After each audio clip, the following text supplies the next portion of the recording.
Messi নাকি Mbappe, চলতি বিশ্বকাপে গোল্ডেন বুট জিতবেন কে?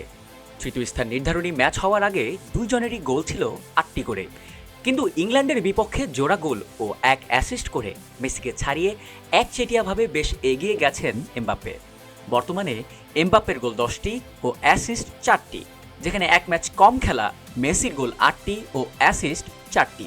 অর্থাৎ গোল্ডেন বুট জেতার দৌড়ে টিকে থাকতে ফাইনালে স্পেনের বিপক্ষে অন্তত 2 গোল করতেই হবে মেসিকে। এখন প্রশ্ন জাগতে পারে, দুইজনের গোল অ্যাসিস্ট সমান হলে গোল্ডেন বুট জয়ীকে কিভাবে নির্ধারণ করা হবে? বিশ্বকাপের সর্বোচ্চ গোলদাতা জিতে থাকেন গোল্ডেন বুট, তবে 2 বা ততোধিক প্লেয়ারের গোল সংখ্যা সমান থাকলে দেখা হয় কার বেশি অ্যাসিস্ট রয়েছে সেটি।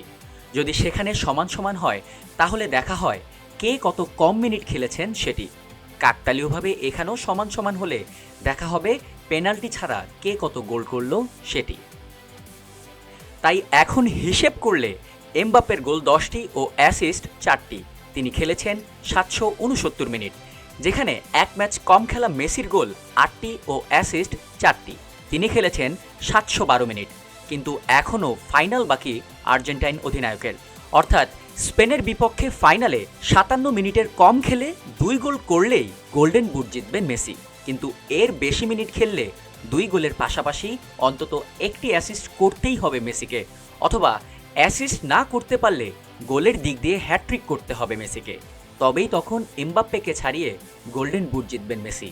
নয়তো ফাইনালে গোলশূন্য থাকলে 1 গোল করলে কিংবা ভুরি ভুরি অ্যাসিস্ট করলেও এমবাপ্পেকে ছাড়াতে পারবেন না মেসি। তবে মেসির জন্য এবারের গোল্ডেন বুট জেতা হবে তার ক্যারিয়ারের সবচেয়ে বড় অর্জনগুলোর একটি, কারণ একে তো ফাইনালের চাপ, তার উপর মেসি মুখোমুখি হবে এই বিশ্বকাপের সবচেয়ে শক্তিশালী ডিফেন্সিভ দল স্পেনের, যারা পুরো আসর জুড়ে মাত্র একটি গোল কনসিড করেছে। গোলকিপার থেকে শুরু করে ডিফেন্ডার, মিডফিল্ডার, অ্যাটাকার, স্পেনের সবাই এতটা কম্প্যাক্ট ফুটবল খেলে যে চাইলেই তাদের সহজে অ্যাটাক করতে পারে না প্রতিপক্ষরা। অ্যাটাকের জন্য প্রয়োজনীয় স্পেসটাই প্রতিপক্ষকে দেয় না স্পেন। সেই দলের বিপক্ষে হ্যাট্রিক অথবা 2 গোল 1 অ্যাসিস্ট করে গোল্ডেন বুট জেতা মেসির জন্য বিশাল এক চ্যালেঞ্জই হবে বটে।